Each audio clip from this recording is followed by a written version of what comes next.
Nadaminan, bonjour. Bonjour. Nous vous recevons pour l'émission ACAPS Talks pour nous parler de la sécurité de l'information de l'autorité. Nous savons que l'ACAPS a été certifiée récemment pour la sécurité de ses systèmes d'information. De quelle certification parlons-nous et pourriez-vous nous en dire un peu plus sur ces deux certifications? Il s'agit d'une double certification. La première, elle concerne la norme ISO 27001 dans sa version 2013 et la deuxième concerne la norme ISO 27701 dans sa version 2019. Déjà, il faut savoir que c'est la première norme internationale en matière de sécurité de l'information. Elle vient justement aider à mettre en place un SMSI, ce qu'on appelle un système de management de la sécurité de l'information. Et ce SMSI, son objectif, c'est de garantir la confidentialité, l'intégrité et la disponibilité des actifs informationnels sensibles. Qu'est-ce qu'on entend par actif informationnel sensible? Par actif informationnel sensible, on entend tout ce qui a de la valeur pour une organisation. Ça peut être les données, les informations, les applicatifs, le matériel ou tout le système d'information qui compose ceci. Et qu'en est-il de la deuxième norme ISO 27701? Il faut savoir déjà que la 27701, c'est la première norme internationale qui traite la protection des données à caractère personnel. C'est une extension de la 27001 qui vient justement apporter de nouvelles exigences par rapport à la mise en œuvre, par rapport au maintien et à l'amélioration continue de ce qu'on appelle un PIMS ou un SMVP. Et qu'est-ce qu'on entend par un SMVP? Oui, le SMVP, c'est le système de management de la protection de la vie privée. C'est tout le système qui est mis en place à travers un ensemble d'exigences pour se conformer à la 27701. Pourquoi être certifié ISO? Pourquoi? Parce que la forte digitalisation et l'usage de nouvelles technologies ont engendré de nouveaux risques et de nouvelles cybermenaces. Et donc pour cela, la CAPS a dû mettre en place un ensemble de mesures de sécurité pour protéger les données que nous manipulons. Et cette double certification en est l'assurance. Maintenant, elle vient également renforcer et appuyer la confiance de nos partenaires et des organismes assujettis. Et donc cela sous-entend que cette double certification est obligatoire? Non, cette double certification n'est pas une obligation, c'est plutôt une démarche optionnelle que l'autorité a décidé de conduire pour apporter des garanties à ses collaborateurs, à ses partenaires et à l'ensemble des parties prenantes intéressées par rapport à la sécurité et à la protection de leurs données. Et également pour appuyer et renforcer la conformité par rapport à l'ensemble des lois et réglementations en matière de sécurité. Nous parlons de se conformer à des lois tout en mentionnant que la certification est une approche qui est optionnelle. Comment est-ce que c'est possible? Et y a-t-il moyen d'être conforme à la législation sans pour autant passer par la certification? Oui, c'est effectivement possible. D'ailleurs, la CAPS même a été, on va dire, conforme aux obligations légales et réglementaires bien avant d'être certifiée par rapport à ces deux normes. Pourquoi? Parce que tout simplement, la conformité légale et réglementaire, c'est le fait de se conformer à toutes les lois et réglementations applicables à notre contexte. Typiquement, la loi 0908 relative à la protection des données personnelles, la loi 0520 par rapport à la cybersécurité ou bien la DNSSI. Donc, un ensemble de mesures ont été déployées pour se conformer par rapport à ces réglementations-là.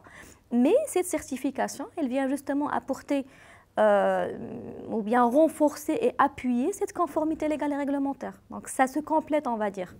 Et dans ce cas, est-ce que l'autorité aurait pu être certifiée à l'une des deux certifications sans forcément passer par l'autre? Oui, c'est tout à fait possible. L'autorité aurait pu être certifiée uniquement ISO 27001 sans pour autant adresser la 701. D'ailleurs, pas mal d'entreprises l'ont déjà fait. Ils se sont fait certifier sur le système de management de la sécurité sans le SMVP derrière. Mais après, la CAPS a souhaité justement lever son plafond d'exigence pour adresser les deux. Et d'ailleurs, le contraire n'est pas forcément correct dans le sens où d'autres entreprises ne peuvent pas être certifiées sur la 701 sans pour autant avoir adressé et pris en considération les exigences de la 27001.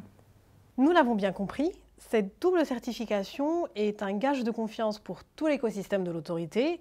Et si nous revenons maintenant sur le démarrage de ce projet de double certification, comment a-t-il réellement démarré?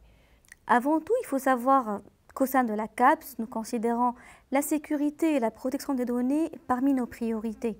Et en tant que régulateur du secteur des assurances et de la prévoyance sociale, nous traitons une masse d'informations et de données très sensibles que nous devons protéger convenablement.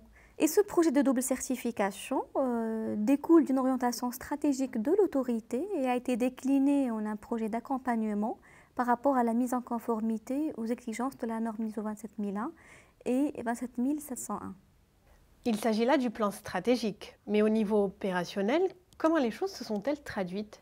Alors, opérationnellement parlant, il s'agissait tout simplement de mettre en place les briques pour couvrir le PPT, People, Process et Technologie. Donc, nous avons mis en place, on va dire, une organisation, une structure, clarifié les rôles et responsabilités en matière de sécurité et de vie privée. Nous avons identifié les processus, on va dire, qui supportent les deux systèmes de management.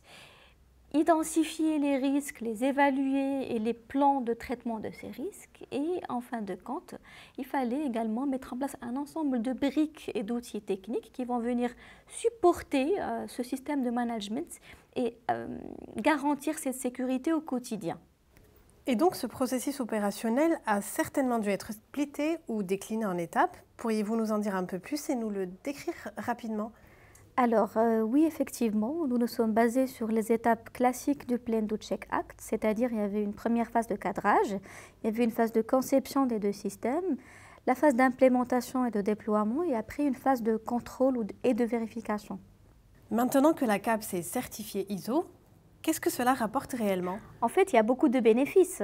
Déjà vis-à-vis de l'externe, cette double certification, elle permet de renforcer l'image de l'autorité et d'augmenter le capital confiance auprès de nos partenaires et des organismes assujettis. Elle permet également de limiter la surface d'attaque et d'exposition à la cybermenace et également de réduire les risques de perte, d'atteinte ou de vol d'informations sensibles. Et même vis-à-vis de l'interne, cette double certification, elle permet d'instaurer une culture de sécurité et de protection des données au sein de l'autorité et également de structurer les processus internes pour y intégrer la notion de sécurité. Une dernière question, quelle a été selon vous la phase la plus compliquée ? Je ne dirais pas la phase la plus compliquée, mais plutôt la plus importante pour moi était d'accompagner la conduite de changement. Pourquoi ? Pour justement faire adhérer toutes les parties prenantes du projet à la même finalité. Pour finir, je dirais que ce projet de double certification ISO 27001 et 27701 est un projet d'entreprise qui a fait impliquer un ensemble de parties prenantes, d'où le slogan qu'on avait identifié en début de projet, qui est la sécurité est l'affaire de tous. Nous retenons donc que la sécurité est l'affaire de tous. Sur cette note, nous clôturons notre capsule. Nada Mennan, nous vous remercions pour cet échange. Je rappelle que Nada Mennan est responsable de sécurité des systèmes d'information au sein de l'autorité. La CAPS Talks vous donne rendez-vous prochainement avec un nouvel invité et une nouvelle thématique. À très bientôt.